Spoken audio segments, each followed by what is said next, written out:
9 podcasts. All right, guys, we have got Annie Knight in the studio today. Hello. Thank you for coming. Thanks for having me. And that you're in Melbourne, you're down from the Gold Coast. Gold Coast, yeah. The sunny Gold Coast.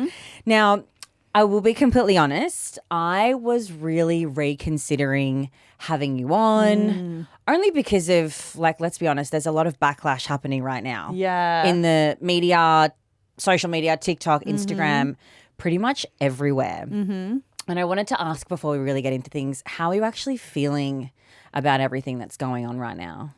I mean, I feel like there's always backlash towards me all the time. So it's nothing really new. I think obviously there's people in the industry that don't help my case, my cause. I think a lot of people sort of group me in with a certain someone.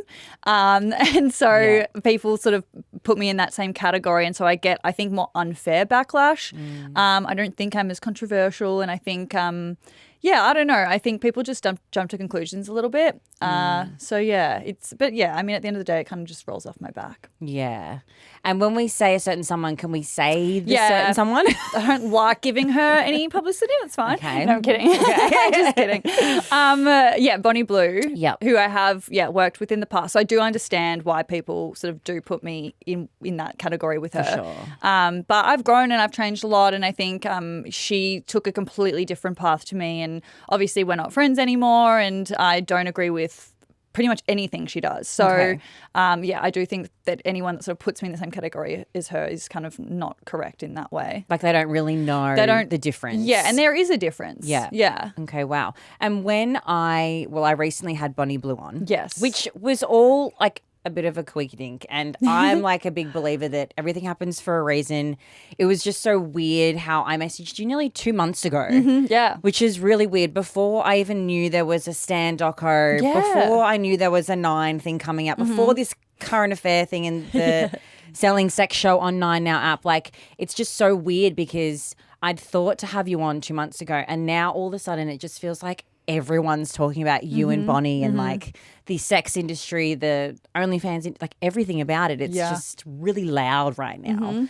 And after I did have Bonnie on, which also came about really quickly. Yeah. Like, because I didn't know the Stan doco was a thing. And then I was like, oh, maybe like, I was getting Annie on, maybe we could try and get Bonnie on. And then it just happened. Yeah. And look, we published it. The people were not very happy about it. I did see that. Yeah. The peeps weren't happy, which, look, to be fair, I feel like online, majority of people are going to not love a controversial guest. No, for sure. Whatever area it's coming from. And I think it's nice to like, a lot of people say, don't give her a voice. And, but some people want to understand it a bit more. For sure. And I think, it's at least giving people that opportunity to do that. And that's where I'm coming from as well. Like whether people have something negative to say about giving you a platform too. Like I'm here because I'm curious. I want to know more about what makes you, what the whys behind what you do. I find it so fascinating. And I'm curious to know like how you see yourself compared to how I guess the world perceive you. Yeah, I think it's so different. Like it's just crazy. It's like apples and oranges. I think the way I see myself, like I'm a girl's girl. I am a feminist. I am just a really nice person. Like I'm generous. I'm loyal. I'm a great friend. And I really think I've got very strong morals. Whereas other people think that I've got no morals. I'm like a dropkick and I'm in this industry because I didn't have a choice, or I'm not very smart, and I'm a horrible person. I'm setting women back, and it's just so vastly different. Yeah, yeah. And speaking of, I guess, who you are now and who maybe you used to be. So you started OnlyFans in 2020? Yeah. So it's been 5 years. Like to me, when I hindsight, I'm like, wow, that's a long time. It is. I can't believe it's been 5 years. Yeah, like that's a long time to be doing what you're doing. Before you started OnlyFans, what was Annie doing? I was working in marketing. I was a marketing executive for a shopping centre, and I did like it at the time. But I think I just was like, there has to be more to my life. I feel like I'm meant to be doing something else. I was always like looking for the next thing. Like I want bigger, I want better, I want more for myself. I want to create, an amazing life for my kids in the future, obviously. And like it just didn't feel right to me, but I didn't know what the right thing was. And yeah, then obviously OnlyFans came about and I sort of like dipped my toe in it to begin with, was kind of just doing it on the side. And then the more I sort of did that, the more I was like, what if I did do it full time? What if I was so shy and I was so self-conscious and insecure that I just was like, I couldn't do it. I can't do it. And so I just think it's so crazy looking back, because now I'm just so confident. I'm so like happy with who I am and what I do. It's so crazy how much I've grown. And I think a lot of that is because of OnlyFans. I think it's really like helped me grow and change. And 5 years ago, how old are you now? 28. 28. Okay, so you really were like super young. And back then when you launched your OnlyFans, did you know that it was going to go as far as it's gone? I think when I first started, like obviously every girl that joins the industry, I think is like, I want to be making, $100,000 a month or whatever it is. And then you sort of join the industry and you actually realize how hard it is. It's not easy. And I actually joined at a time when it was easier. So I think the first month I did it full time, I was earning about $40,000 a month, which is really good. And then it got harder. And I remember it got down like 6 months after that, it dropped to like maybe $8,000 a month. And I was like, oh my God, like this, it's enough to live off, but it's not enough to like set myself up for forever. And then I started being like, oh my God, have I made a mistake? Or, what's going to happen in the future? Am I going to have to be doing this until I'm like 80? So there was a bit of a panicked moment. And that's when I was like, right, I need to think of a different like marketing strategy. What I'm doing at the moment isn't working. I'm doing these little thirst traps and these little trends that just aren't me and didn't feel authentic. And that's sort of when I was like, right, I'm just going to start like talking to camera and using my personality, I guess, to try and get that across, because that's, something that I think people like about me. And then, it just sort of worked. And and obviously then I ended up achieving my goal, which is great. And I've managed to keep that up. But I think I hoped for it to get as big as it has gotten. But I think if I told Annie 3 years ago that this is where I am now, I'd be like, what? No way. And it's interesting you say how you went from like having a $40,000 a month, which is crazy, right? It's crazy, especially that age, like you're young, like it's so much money, to then going to 8,000. I kind of straight away was thinking, okay, is it maybe like I'm addicted, or is there a part of you that's like, fuck, I actually want to be making the 40K a month. Like, how extreme can I go? And like, if I can get 40K a month from just doing things by myself, how much more can I actually get if I show a little more or go a little bit more extreme? Yeah, I mean, that's definitely a thing for a lot of girls in the industry. And I think I am really glad with the way that I went about things. Because, of course you do feel pressure. You're getting messages from subscribers being like, hey, I've only seen topless photos. Like, can I see you masturbating? Or can I see you, getting fucked by a guy or whatever it is? And then you start feeling that pressure because they're willing to pay this money.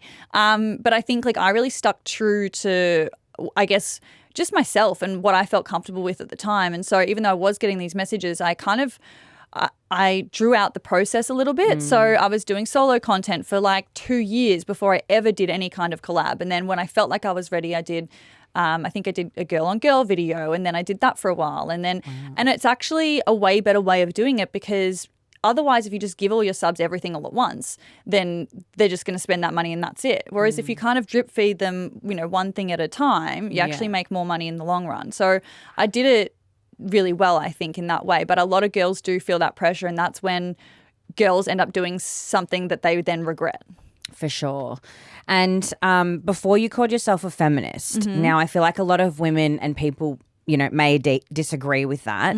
What is being a feminist to you? What does that mean for you? I think being a feminist is, fighting for women's rights and like our right to do what we want with our bodies, to, be able to work, to make money for ourselves, to be the breadwinner, to, I don't know, just be able to speak openly and freely without judgment. And that's why I think a lot of these people who, are up in arms about me being a feminist and they're having a go at me, I'm like, but are you a feminist then? Because now you're trying to tear down a woman who is happily living her life but the way she wants to live it. Not for a man, not for anyone, but for me. I'm doing what I love. I enjoy it. I'm choosing to, be a sex worker, and that's my choice. And I think someone who criticizes that is the opposite of a feminist, in my opinion. And it's interesting because, you say that you enjoy what you do, you love what you do, and I feel like you have to as well. Like you kind of, otherwise, I mean, look, I'll be honest, when I was watching the Bonnie Blue doco, there were scenes in there that I felt quite uncomfortable watching, and it was probably more like the really young girls, and it's almost like I could feel that maybe they didn't really want to be there. And Bonnie is really clear that she gets a lot of pleasure out of her stunts that she does and everything that she does. It's like she won't participate unless she's also getting pleasure out of it. Is that the same for you? Yeah, for sure. And I think like just on that point, I felt very uncomfortable watching Bonnie's documentary as well. When I saw that school scene, I felt the exact same. Scene, yeah. Everyone did. The fact that she was like, yeah, it's good that they're really nervous because it will sell the video better or whatever she said. I would never, say that. If I saw anyone that I was working with nervous, I would say, you sure you want to do this? There's no pressure. You can go home. I wouldn't want anyone to feel uncomfortable like that. And that's one of the key differences between Bonnie and I. But yeah, you do. You really do have to love it. You have to enjoy it. You don't want to be nervous. You don't want to regret something later. Yeah. And at what point so you're 2 years into OnlyFans, you've done the girl on girl. At what point did you start having sex? Yeah, so to begin with, I was like, I don't feel comfortable collabing with male creators. I don't know why. I was like, I'd rather, I guess it's more of an even playing field when you're, unexperienced in that industry, to just find someone who's willing to film with you anonymously. So I kind of, went on the dating apps, and everyone sort of knew who I was on there because they'd seen articles or they'd seen, my OF or whatever it was. So one guy in particular, he kind of mentioned it. He was like, hey, like I'd be keen to film. And that's when I was like, right, well, let's go out for coffee. Let's catch up and I'll see if you're like, a nice guy. If we vibe at all. If we vibe at all, because, big jump there. Yeah. But yeah, he was great. And then, so I filmed with him a few times. Wow. And then the more I filmed with him and got better at filming as well, and it became more comfortable, that's when I then expanded and started working with creators. And then the more I did that, I was like, right, now I actually feel like it got me to explore my sex life as well, to the point where I wanted to then go have experiences of my own, even off camera. Because I used to be quite shy, and before the industry, I think I'd only had sex with 6 people. Wow. So I hadn't had that much experience really. And it gave me the opportunity to do that, figure out what I liked, experiment a little bit. Yeah. So yeah. That's crazy. And so was he the turning point where you kind of realized, okay, I can make serious money off sex? Was he that person? I think obviously when I started selling those videos, I was like, wow, these are really selling. Yeah. And then, it was a bit of both. I was like, okay, well, this is obviously it. People want to see me, sleeping with guys. But it was also, I was like, this is fun to film. I'm enjoying this. It's fun. It's good content. I feel comfortable doing it. And so, it was kind of both of those things. I was like, I'd rather film this kind of content than do solo videos, because how many of them can you do before you get bored? Yeah. I mean, I cannot relate. But I can kind of understand. And when you went from doing your OnlyFans content to then, I guess, promoting it through your TikTok and your other platforms, when did you start to feel comfortable putting your face out there, basically? Well, I feel like pretty much as soon as I made my OnlyFans, I was sort of talking about it on my socials. But I did have a job at the time, so I had to be kind of careful. Wow. Yeah, so and then I did end up getting fired because they found out about the OnlyFans, which at that point I was like, whatever, because I hated the job and I wanted to. Yeah, you're probably like, oh, I can make a lot more. Yeah. But I think I kind of started doing the story times, the sexual story times, talking about my experiences. That was 2.5 years ago now. I started doing them. And those are what made me go viral. And I think I thought, because I by that point had so many interesting sexual experiences, I did think, oh, this could go viral, but I didn't expect it to blow up the way it did and then continue on the way that it did. I've managed to keep that trajectory going for 2.5 years now. Yeah, wow. So it was, and then I was like, right, this is it. This is my niche. This is what I'm good at. People want to hear about my crazy stories. They think I'm crazy, but whatever. At least I'm making money. And before before starting going into this whole industry, did you have like a platform or a following, or is this all purely just based on what you do now? Yeah, I mean, I didn't really have a following. I think when I first went full time with I had less than 10,000 followers on Instagram, and I had maybe 10,000 followers on TikTok, and that was it. So yeah, it's kind of like helped me grow my platform, I guess. Yeah, for sure. When I think about my experiences, like with having sex and with men, like I was single for a decade, so I was like having my fun. But when I think about my experiences, and maybe this is because like I like to connect a little bit, deeper, I think about your experiences and I'm like, was there ever a point that sex kind of became not so special to you? No, I think there's just such a difference between when you're filming with someone versus when you're not, whether or not you have an emotional connection with them or not. I think it's really hard to explain unless you're in the industry and you've done it. But when you're filming with someone, it is work, and it is you want to get the best angles, and obviously you do get along with that person. You are attracted to that person. It is fun. It's great, but it's just different because there's a lot of stopping and starting, and making sure if we got that angle, is the lighting good? It's sometimes they've got a phone that they're holding, so there's that disconnect between both of you. But it feels like work. Of course, still pleasurable, but then when you're doing it separately, it's just more intimate and it's just very different. So I never really lost that like special feeling that you get from sex. That's something, and I don't know, maybe some people do, but I think for me, it's just easy for me to categorize it. Yeah. And I wasn't just having sex for the sake of having sex. It was like every time I was having sex, I was enjoying it and I was present, and it wasn't like that. And I think, a lot of people say, oh, well, what's it like with your partner? Like, you obviously don't find it as special. And it's like, no, I do. It's so special. It's so intimate. It's, it's like passionate. And you say a lot like what you do is super empowering. I guess what, for you day to day, what does empowerment really look like? It's like, I feel like a boss bitch every day. Like I have this like. Well, that's what we want, isn't it? Ultimately. Every day I wake up and I'm like, I'm my own boss. I am running a business and people roll their eyes at that and whatever, but you try and do it. Like I employ 12 people. I have a big team of people that help me run this business. There's so much to it. It's not just taking content. I'm doing admin. I'm doing the marketing. I love organizing things. So I'm organizing all these different things, whatever it might be, an event or, challenge or whatever. Yeah. So it's hard, and it's obviously the industry is super oversaturated. So I feel empowered because I've built this life for myself. I'm living in my dream home. Everything that I have got for myself, and that makes me feel empowered. And I'm out here speaking freely and just being me. And people might hate it, but I feel so free doing it because for so long I was so scared of what everyone thought about me, and now I'm not. I can understand completely. It's like we make these decisions, whether it's what you do or what I do, like anytime we actually make a decision for ourselves, that's what's going to make us feel empowered. 100%. And ultimately we want to be happy at the end of the day. And if that's what's making you happy, then, why wouldn't you feel empowered? Yeah.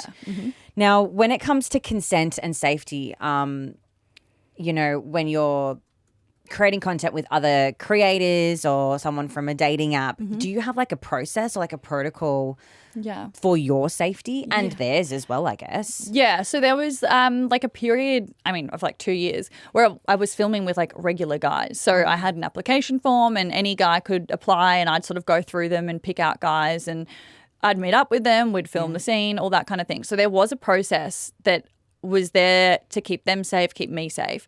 So I would book like a 2-bedroom apartment and I'd have either a security guard or an assistant in the next room just in case anything happened. I'd take a photo of their ID and send it to, the person that was in the room next to me, and then another friend that wasn't there just in case. Wow. And then, it was like consent form. So we sat down and they'd have to write the OnlyFans consent form. And then I'd sort of talk to them about boundaries. I'd be like, these are my boundaries, whatever they were every day. It was something different depending on how I was feeling that day. And then I was like, is there anything you do want to do, anything you don't want to do? Obviously, it was all anonymous if it was just a regular guy and not a creator.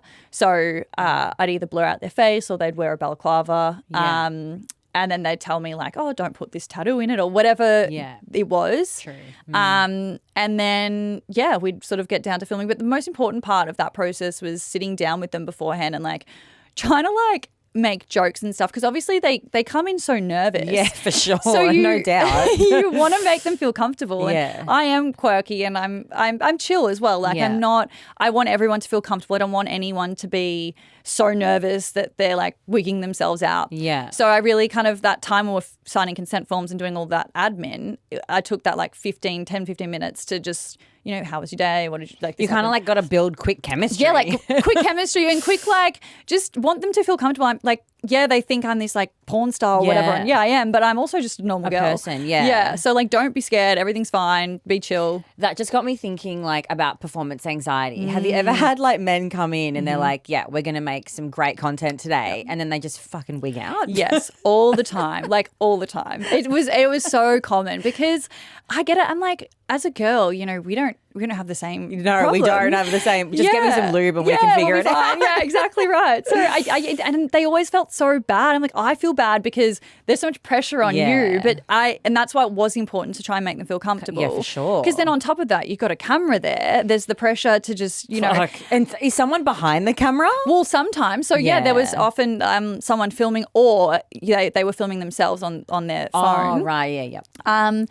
But yeah, still like. And then obviously there's the, okay, well, what if I finish too quickly? So then they're they're wanting to get it perfect. And there was a few of them. But you know what? Like those videos that they either, you know, couldn't get it up or they, you know, finished too quickly, they sell really well because guys can relate to it. For sure. They're like, hey, that's like me. Oh, that's happened to me before. Or like, so that it does sell. And that's why it doesn't matter. Any video you get is going to be good. It's so funny you say that because it really, I feel like as social media is changing, everyone connects so much more now with relatable content, like whether it's just the no filter, the raw shit. I mean, it even translates and converts on OnlyFans. Yeah. And I would have never have thought that. So that's crazy. Definitely. And what do you feel like the biggest misconception is that people have made about OnlyFans? I think that there's a few. I think that we're not in control of it. Like people think that the subscribers have all the power. No, we have all the power. Like we can say no to people. We don't have to do a request. If someone asks for something, we don't have to give it to them. If they want us to do a threesome or a gangbang, we can say no. Like it is safe. Like people seem to think that it's not safe for us. It is completely safe. Like OnlyFans as well is amazing at making sure that both the users and the creators are safe. And so there's so many rules and regulations in place, and you know you can get violations for certain things. But also, you know, a lot of people think that OnlyFans creators are dumb or that we couldn't do anything else. And there's just so many misconceptions. For sure. And I mean, when I didn't even know that OnlyFans had like rules and boundaries. Like, and I learnt that through Bonnie's story and how she got banned from OnlyFans. When I was learning that, I was like, wow, like that's pretty like hectic to be banned from a platform like that. So do they have like their own like legal team? Do they have like their own? I feel like they're just like a fucking empire now. Yeah. Well, weirdly enough, they actually have a really small team. I think they've got a team of 60 people or something, which considering how much the business is worth, it's like insane. Whoa. It's like 31 million per person or something like that. It's crazy. But yeah, they do. They have like amazing lawyers. And they obviously have, so their terms of service, which is this really, really, really long document, which basically just tells you everything you can't do. But there are some grey areas, and that's something that is difficult at times because you don't know. Like I've had a friend who had a piercing down there and they were flagging her content because I think they must have like a bot that scans over content. They were flagging her content because it was mutilation or something like that, where obviously that's just an error. So, and obviously because it is such a small team, it's hard.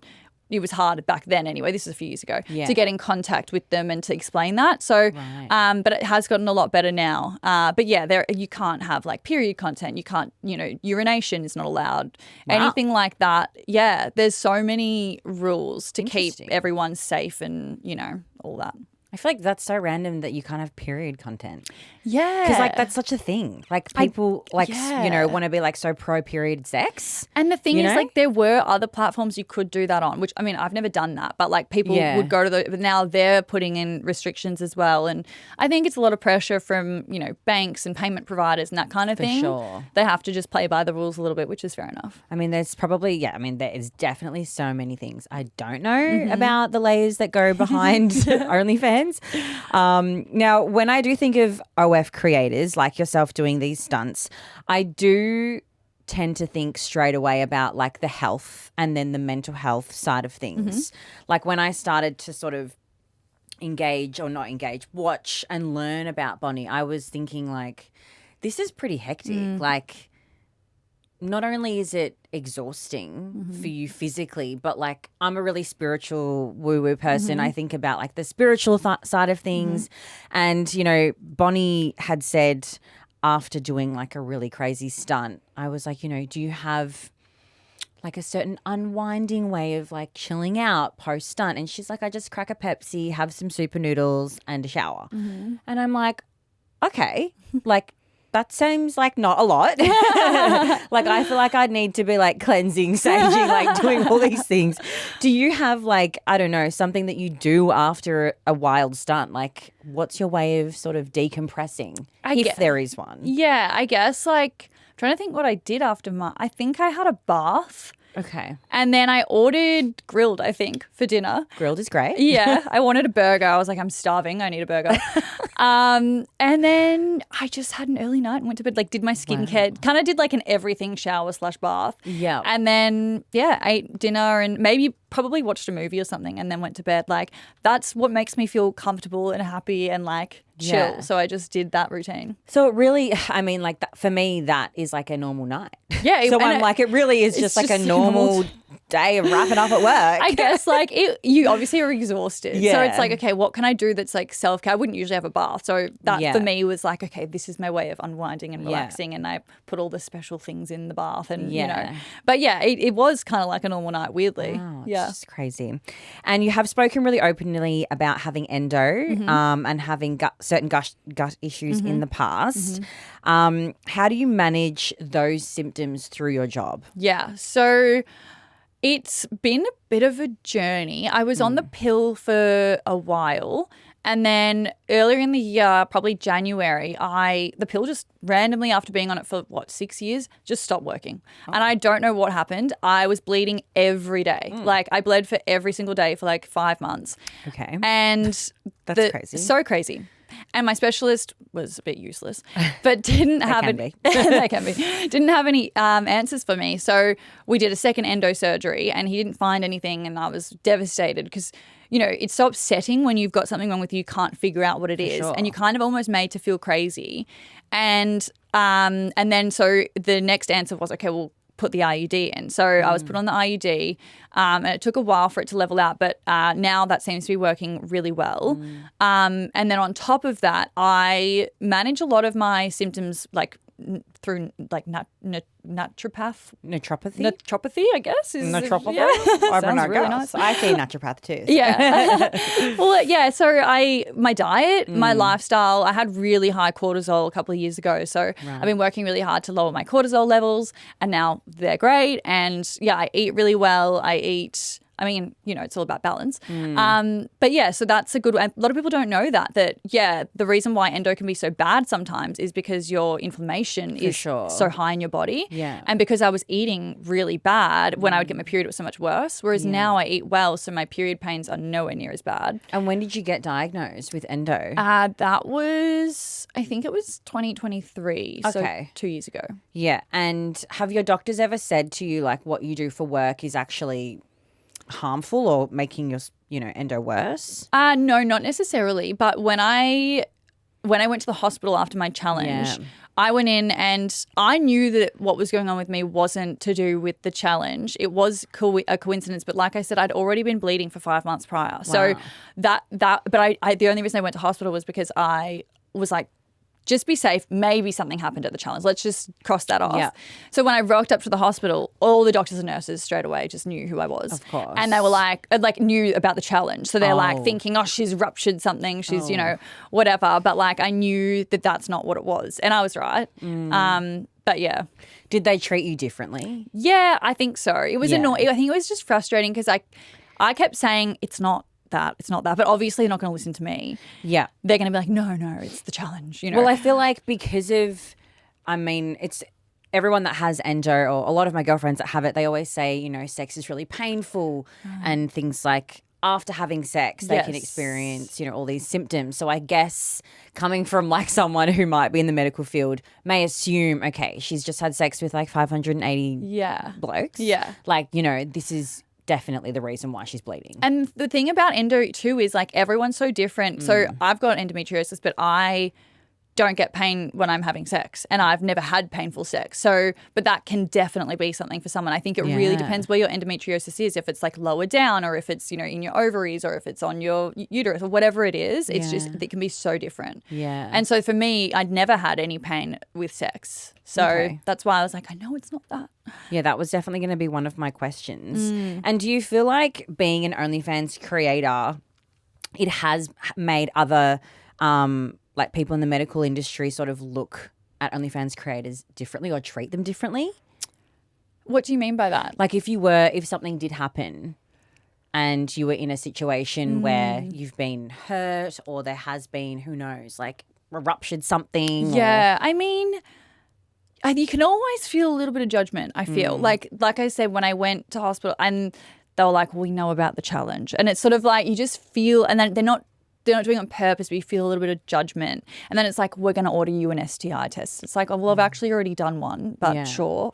Which isn't like when you're so vulnerable and clearly something's not right, Yeah. I'm sure that would have made you feel not safe. Yeah, and 100%. You want to be feeling safe Yes. in that environment. And not judged. Yeah, for sure. And like, you're going to get the support, not like the eyes. Yes. Mm-hmm. Yeah, for sure. Now, you are still very young. Thanks, thank God. Everybody I'm sure would agree that you are young to be doing what you're doing and from when you started. Now, I feel like, who knows, in maybe 3 years, 5 years, 10 years, what if you wanted to change your career? Have you thought about that?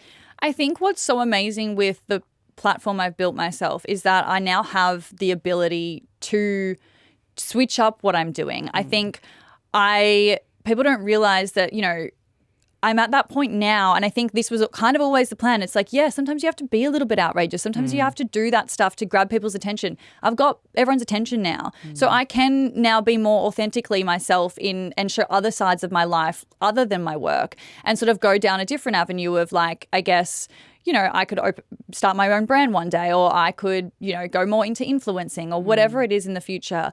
People are like, well, you're never going to be able to get a real job. I don't want a real job. I don't ever want to work in an office again. Like, kill me, please, if I ever do end up in one.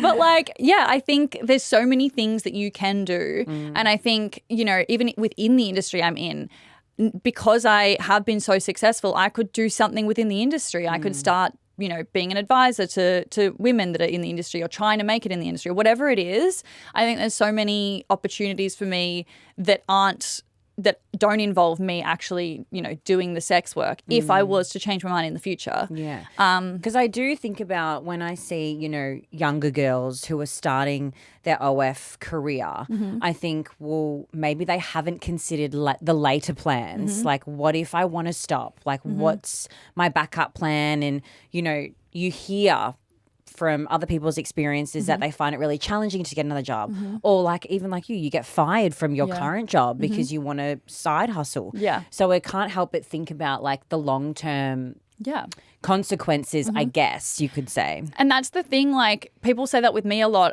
I've had a plan from day dot. Like I'm such a planner. When I decided to do OnlyFans, there was a list of pros, a list of cons. There was ways. I thought of every possible thing that could happen, whether it be never getting another job again. I thought, well, I can tackle that. I think if you set your mind to something and you're passionate about something, you can do it.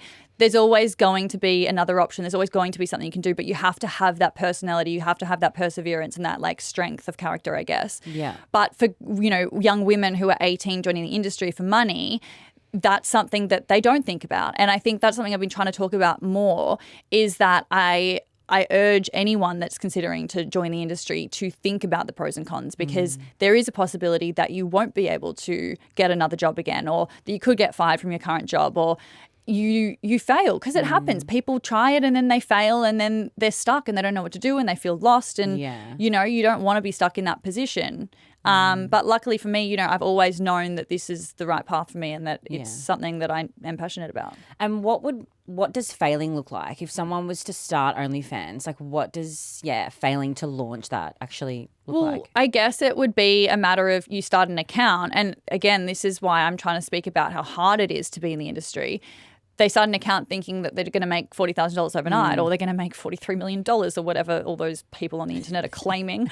It's a lot of fucking money. Yeah, well. Anyway, so yeah, I don't want people thinking that it's that easy, because they think it is, and then they get 0 followers, they earn $0, and they don't know how to market themselves. They think that they can make money from being faceless, which, you know, some people can, but it's very hard. What do you mean faceless? Like not showing their face at all. It's you if you start an OnlyFans, how are you going to get followers? Because there's no FYP, there's no way to go show viral. Like you need social media, you need to really show yourself, your personality, all that kind of thing. And I think that would be, you know, and I don't like saying they're a failure if they do that, because you don't have to be. Like, it just means you need to research a little bit more, or you need to like put some more effort and some more time into it. Sometimes you have to spend a little bit of money to, you know, figure out different things or whatever it is. But yeah, I think I've heard of stories of people, you know, they start and then they don't make any money, and then they've put themselves on social media, and then they try and get another job and then they can't, because they know that they do OnlyFans or have done. And it really sounds like, I mean, it sounds like with any business, right, that we kind of start, like whether it's OnlyFans or something that you're really passionate about, like it may look from an outside perspective easy. Like they're just making all this money, they're traveling the world, they're making content, but really when you're actually behind the scenes, you do have to put in the work. So much work. And you're it's not like, just rocking up making millions. No. And that's why, you know, people, they criticize influencers. Oh, their job's so easy. And don't get me wrong, like it's not like a brain surgeon or a lawyer, anything like that. But I can tell you that it just looks like, oh, they're just making a silly little video. But the amount of time and energy that goes into that, and then having to make 5 videos a day, and then constantly thinking of new things, and then a lot of them run businesses. It's hard. And it's the same for OnlyFans. Like there's a lot of aspects to it. Now, since your stunt, correct me if I'm wrong, was it like 583? 83. I don't know where I was getting 87 from. Since you did that stunt, have you had any sort of like thoughts of doing something crazy like that again? No. So once I did that stunt, weirdly, I mean, not weirdly, I guess, but that, you know, a few other creators came out. Bonnie Blue came out, said she was going to do 2,000 in a day. I think Lily came out and said she's going to do 10,000 in a week. And then Wisco Tiff was going to do something. And everyone sort of like came out and started saying all these like outrageous numbers. And I was like, now I'm worried. Because when I did my challenge, I thought 200 guys were going to show up. Like, and I was doing it being like, there's no goal I'm setting here.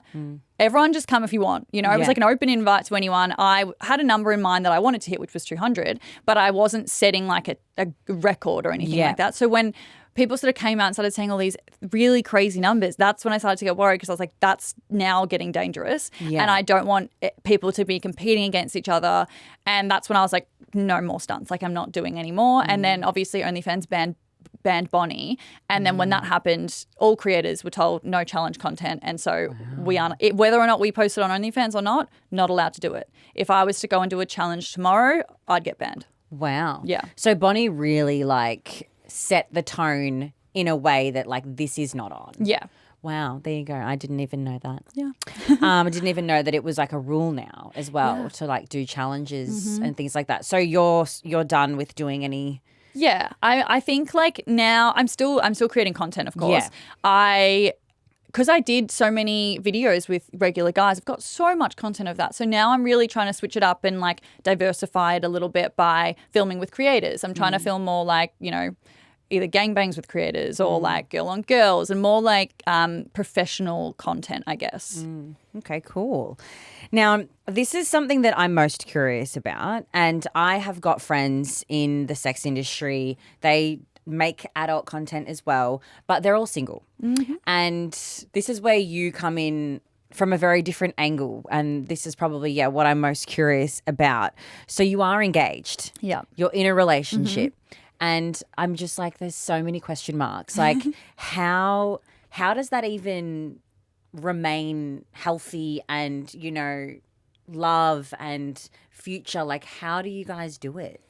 So, I mean, I think it really helps that we've known each other for 10 years. Okay. So Henry has seen my growth from when I was 18 years old to 28. So he's been through every little chapter of my life. Yeah. And I think he looks at where I am now and he knows who I was even 5 years ago. And, I was insecure. I was I hated my life. I was depressed. And and then he sees where I am now and he's so happy for me and he's so proud of me. And he remembered, he was the person that got the call when I was like, I think I'm going to do OnlyFans. And he was like, you should, you'd be so good. And he sees how much work, I think I told him, I was like, I'm going to make $100,000 a month. And he laughed at me. Sounds so bad, but it's a crazy thing for someone to say when 100%. then don't even have an OnlyFans yet. And I was like, just you wait. And I had this 5-year plan and I, whatever. And then I did it. So he can't help but be proud of me. And obviously it's difficult because, I'm filming with guys and I'm doing all this stuff, but I think because he sort of gets to see behind the scenes and I think he sees, there is an aspect of work to it. And obviously then at the end of the day, he is my partner who I love, who I'm choosing to marry. So I can go and film with, a creator or a guy or whatever. And that's work. And then I go home to him and he's the person that I love that I'm going to have a family with one day and all that kind of thing. But it's really hard for anyone to understand. And even Henry sort of tries to explain it to me sometimes and I'm like, I can't even understand it. So are you guys in an open relationship? No. Okay. So I obviously, for work, I'm allowed to go and, sleep with people, but I wouldn't off camera. And so for him, and if he was in the industry, it would be the same for him. But he doesn't sleep with anyone outside of our relationship. Right.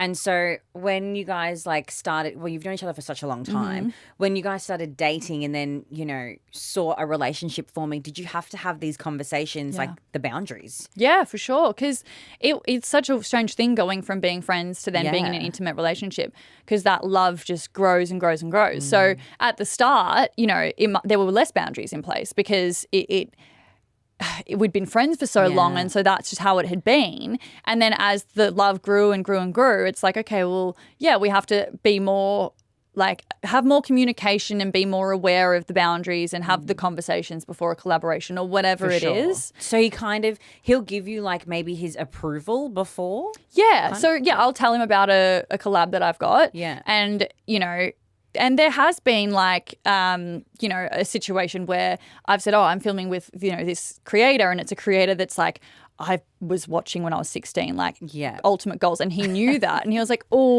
don't feel super comfortable with that one because that's a bit more of a fantasy. That's where it's, it's the lines are blurring. I'm like, fair enough. So, I didn't collab with that person. And so that's, there's a lot of conversations that happen. I feel like you would need to have, ongoing conversations, For sure. even throughout your relationship. When you get married, do you feel like things might change? With boundaries or? I don't really know, to be honest. With the wedding's a year away still. Yeah. And things change so quickly. They do. A year ago I was single. Crazy. You know what I mean? So I don't know. But I'm definitely always going to be doing OnlyFans. I love OnlyFans and I love creating content. So I can't really imagine that happening, straight away. But who knows in the future. And also there's going to be a day when people don't want to see my content anymore. And then, I'll be like, okay, I'll stop now, I guess. And I also can't help but think when you're having sex with other creators and then you're having sex with the person you're in love with, how do you keep, because I feel like when you're creating content, you're things are really exciting, right? Things are really out there, you're almost role playing and getting really into this fantasy. And then behind closed doors, no cameras, it's just you and your partner. How are you keeping things the same, I don't know, fantasy as well? Do you know what I mean? I think for me, the fantasy is the intimate, I like that intimate passion, that it's just raw and it's real. So that's the fantasy for me. It's like at work when we're doing all these crazy positions and there's lots of crazy things going on. It's like, oh, I can't wait to just have, you know, Bit of normal sex. yeah. No, but like, Yeah, we and all that- like a bit of fantasy. it is but that's the good balance, I guess, Yeah. is like, okay, well, and that's probably why I can categorize it a little bit better because I'm like, well, that's work and that's a separate type of sex. Like it does feel very different. Yeah. And then that's that's, you know, different. I don't know. Would you say that having a relationship, doing what you're doing and being in the public eye, like have you had any challenges come with that, with just your relationship? Yeah. So I think when we got engaged, we kind of like, let's just keep this between us for now, like really enjoy the moment. And then 4 hours later, Daily Mail posted an article and I was like, how do you know? Okay, whatever. Just figure it out. Yeah, don't we? anyway, so then the cat was out of the bag and then we were just thrust into the news straight away and all over the Australian media and people were horrible. And I think for me, I didn't care because I've been doing this for years now. I've Yeah. been getting so much hate from everyone. I don't even look at comments. I don't care what anyone says or thinks. But then for Henry, it was so new and I think he really struggled with that. And it like put I don't know, it just sucked because it was meant to be such a special time. For sure. And then, yeah, it was kind of like ruined by these people. And obviously while we were overseas still, we kind of were in that bubble and then we came back and we're like, oh, and he'd go out and people, like he'd go out with his mates without me or whatever. And people were horrible to him. They were saying outrageous things, really rude things about me. And it's just so weird because when I go out, people are like, can I get a photo? Can I get a photo? And like they're so nice to me. But then when he goes out by himself, they just like attack him. They're so rude to him. Wow. And so it's been hard. It's been a process for him to just get used to that, I guess. For sure. But he's such a like cool-headed person. Like he's not. He's like, grow up. Like you know what I mean? He's like, what's wrong with you? Well, I feel like you would almost need to be with someone who is a bit cool about it. For sure. And, you know, he knows. He's like, if I gave them a reaction, it's like, that's just giving them what they want. Yeah. Like, these guys are losers for even approaching me like that. Yeah. Why do you care about me? And saying something Yeah. like that. Now, you have mentioned that, you know, you want to get married, which you are getting married in a year's time, and that you want to start a family as well one day. Yeah. Do you feel like the closer you get to that part of your life that creating content may change, like being in the OnlyFans space? Yeah, I think like obviously I think pregnancy is like such a sacred special thing. So I think for that period I certainly won't be creating content. I think that's, you know, that's for Henry and I. But I think, you know, when I'm not pregnant, that doesn't mean that you know, this is probably go back to making content. Yeah. But yeah, like I just don't know. Like you can plan and you can assume things about what I'm going to feel or think at the time, sure. but you never know. But I personally don't see me ever, you know, stopping making content other than when I'm pregnant, because, you know, I enjoy it. Yeah. Have you ever thought about, like, if you do have a daughter, you know, what that might look like for her? Or Yeah. if you did have a daughter, would you want her to follow your footsteps? So in terms of like what it would look like for her, again, like I don't know. And that's why like I can say what I want now. And that's why I won't ever say like, oh, I'm definitely going to continue on making content or I'm definitely going to stop, because I don't know how I'm going to think or feel once I have a child. Yeah. It could change. But I think, yeah, if my daughter said to me, look, Mum, this is my dream, I really want to do this, I would do what I do for any young woman who came to me and said the same thing. And I would say, these are the pros, these are the cons. Like, you have to think about this, that, the other. Like, is this your dream? Like, is this something you just like know that you want to do? It's take the money out of it. This is like your passion. And if she said yes, then it's like, okay, well, what better person to, you know, teach and like the safety and the consent and whatever else. And, you know, people I think if you do OnlyFans, it means you're filming porn. That's not the case. A lot of girls on there don't film anything explicit. So it just depends. But I think like, I am a great person to be able to teach her the downsides of OnlyFans and the upsides and like make sure that if that was the decision she wanted to make, that she was being safe about it and making those right decisions. But again, you know, I don't know. I don't have a daughter yet. It's hard to say, yeah. And I feel like as well, when OnlyFans first started becoming a thing, I guess, everybody started talking about it. People were, I mean, you said it's so saturated now. There's so many people that do it. Yeah. It's like, it's really quite normalized. Yeah. But also there still is stigma. So much stigma, yeah. It's really quite odd. It's weird. I think as the younger generations come through, it's becoming more accepted, but you've still got that leftover judgment from like the older generations. And then even, you know, a lot of people, and they'll say that it's not, a lot of people, it comes down to jealousy. I know that, and I'm not necessarily talking about the Bonnie Blues, the Mees, the Lily Phillips. Like, I understand the judgment towards us, but just to OnlyFans in general, I think a lot of it is like people don't like to see a woman succeeding and making money without a man, or they don't care what people think. So they're creating an OnlyFans. They're doing something that they would never do. So they're sitting there at their office job that they hate, and they're commenting all these hate towards women that are out there living their best life because they're too afraid to, I'm not saying they have to create an OnlyFans, but perhaps they're just too afraid to go live out their dream or whatever it is that they want to do. Yeah, I can understand where you're coming from. Do you feel like that you've got a sense of responsibility towards the girls who might look up to you, even if like it's unintentional? Yeah, for sure. And I think that's something I've really become aware of probably since my challenge. And I am trying to be better and like do better because I have thought about that a lot. Like I do want to be a good role model, and that's why I'm trying to talk about the downsides and the pros and the cons and, you know, all that stuff, because I'm so fine for women to obviously join the industry, but I just want to make sure they're making the right decision and they're not feeling pressured to do it, and that they're not doing it for the money, because, you know, money's not worth your mental health or your physical health if it's not something you love. Yeah. Now, when I heard that there was this 9 Now show coming out selling sex. Yeah. So it's a series? No, it's just a 1 hour documentary type thing. Oh, there you go. Okay, I've got that one wrong. I started it. I haven't finished it. But I was like, wow, this is just so random that 9, you know, have brought this out. So how did that come about? Because I am very curious. Yeah. So, I mean, my goal has always, I would love to have my own sort of like series or documentary or something like that. But initially, 60 Minutes just reached out to me and they're like, we'd love to do something. And I was like, yeah, this was January, I think it was. Oh, wow. And I was like, yeah, thinking I'd just be on like that 15-minute, you know, slot on their episode.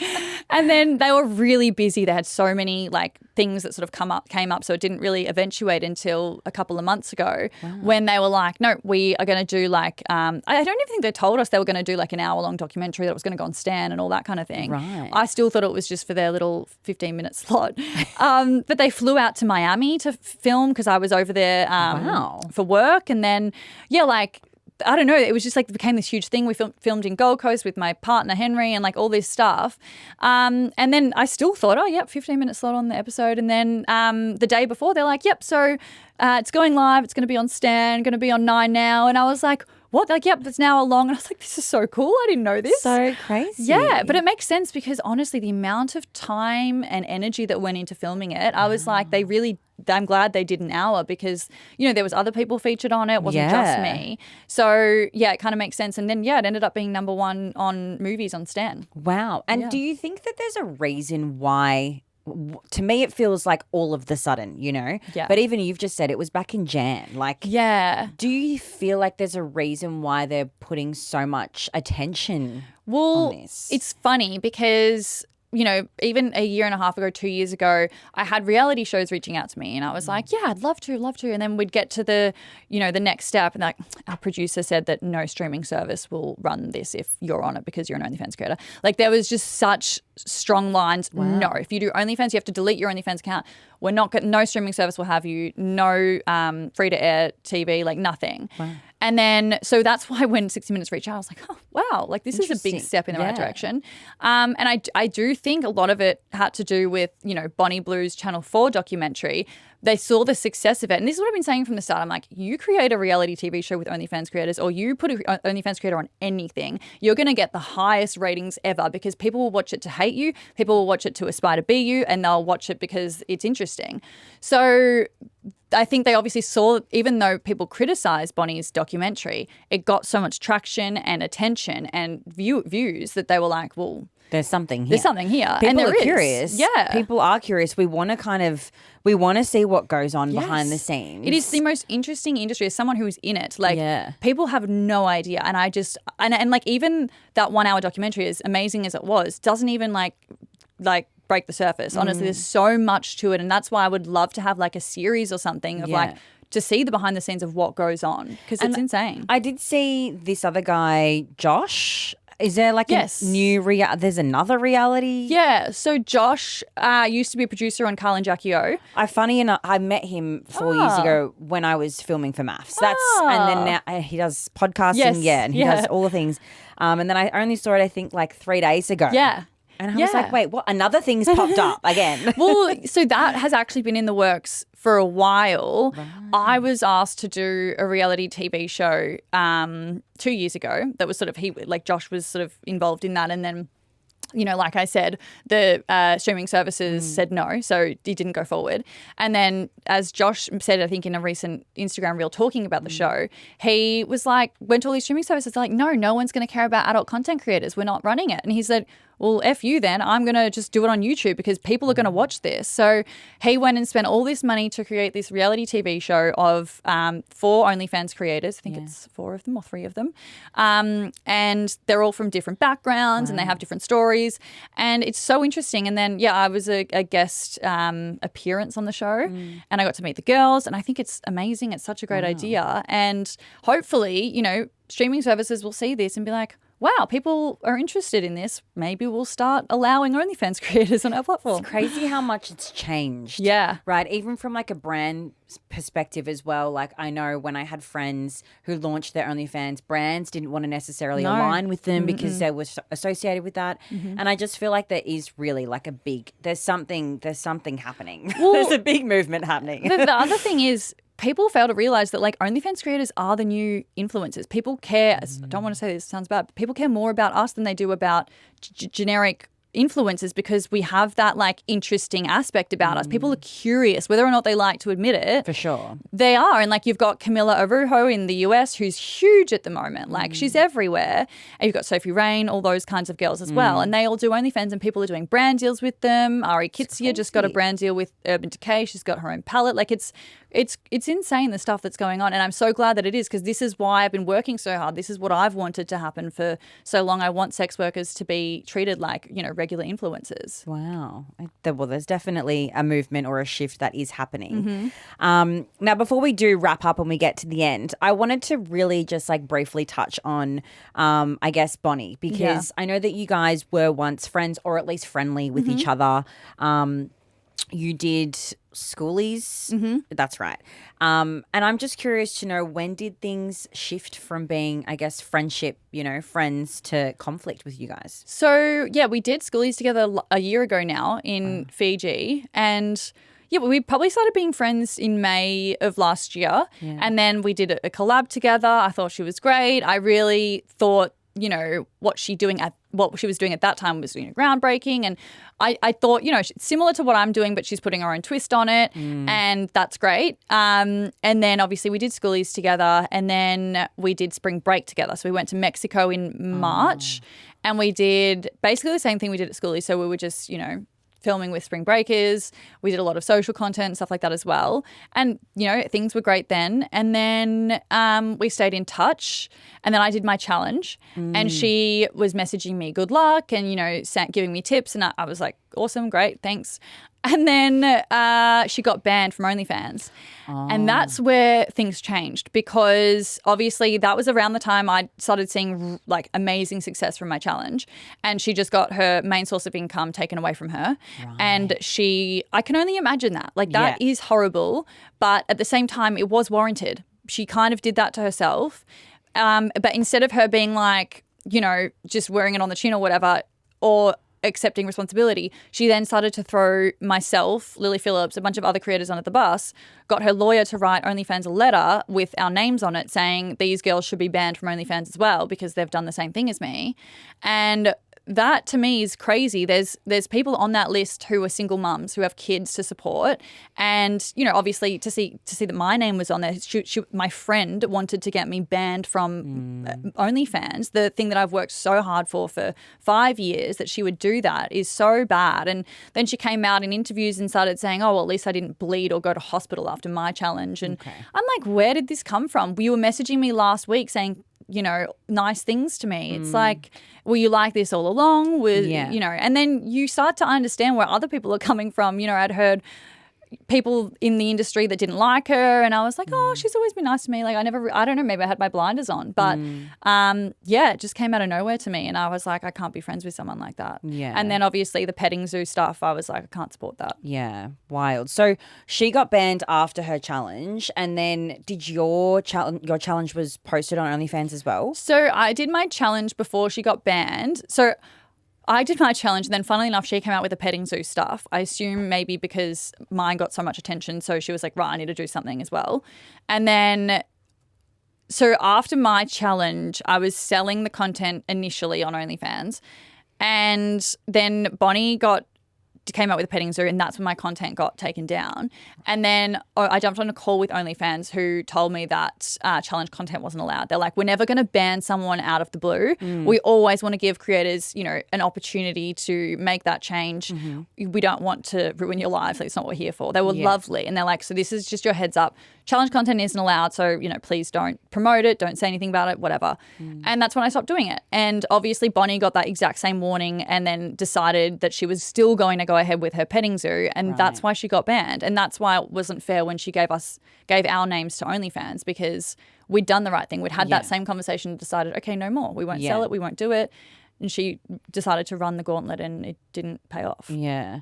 And after, I guess, all of this sort of went down, did she try to reach out to you? Did you try to reach out? Yeah. So I reached out to her once I saw her saying like, at least I didn't bleed and go to hospital or whatever it was. So I messaged her and I was like, hey, like I've just seen this. So fine if you're just saying that to like get people angry or whatever it is. Would have appreciated a heads up. Yeah. But yeah, like let me know what the go is. She's like, yeah, sorry, like I'm just trying to make people angry, whatever. I'm like, okay, that's fine, whatever. And then I saw I think it was an interview she did where she was like, yeah, like Annie Knight and Lily Phillips, blah, blah, blah, gave a list of 10 creators and I want to get them banned as well. And I was like, see ya. And then I didn't message her on that one because I was like, you're done. So you've just like left it now. Like the feud, there's no feud now. It's sort of like it's over. Well, yeah, I genuinely wish Bonnie nothing but the best. Yeah. I've heard she doesn't wish the same for me, which is fine. But I don't know. I think it's hard to be Bonnie Blue, as much as people probably don't want to hear that. And I do feel for her, and I think, I feel for her, and I hope that she's well, and I hope that, she's okay. Yeah, she's doing her thing and you're doing yours. Exactly. Okay, so I guess some really cute, quick wrap-up questions. What advice would you give your younger self if she was about to start OF? Okay, what advice would I give? I would say stop copying everyone. Stop copying and start thinking outside the box. You don't have big boobs. You can't just jump around. It's not going to work. It's funny you say that because I think I asked Bonnie around the copycat stuff too. Yeah. And I feel like it's such a thing though with like OF creators. They see people like yourself, making all this money, the success. So of course they're going to feel like if I copy her, I could be the same, Yeah. Now, Annie, what's next for you? Obviously today you've got your dress fitting. Yes, wedding dress fitting. Wedding dress fitting. So what's next? Next today or next in general? What's to come for you? Yeah. Well, I've got something cool coming up very soon. So it's not super controversial or anything. Don't worry. But yeah, just some fun things. I think I'm definitely trying to steer in not a different direction. I love what I've done, but I think like I said, I want to show myself more because people have this idea of who I am, and I don't care what people think, but I just want to be myself and be authentic and to see that I am intelligent and I am a feminist and, I guess just be more me. So yeah, I think maybe going more down that like influencer path, still doing my OnlyFans. I do love it. Like I said, I would love to have like a TV series or something that could just show my life and like, I guess, everything that's happened, how I got to where I am, because you can't show that in, an hour-long episode. And I guess just be more of a role model to people. I want to like be a role model to younger creators and just be me, be happy. But yeah, I don't know. Who knows what's Who next? knows? Well, I mean, look, at the rate that we're going and how much it really is becoming a thing, you could honestly have your own reality show. We just don't know. Yeah. But thank you so much for coming on today and being so open and being so generous with sharing everything that you do. I've honestly loved to get to know you, and I really hope the listeners have as well. And good luck with everything and marriage and love and all of the above. Thank you.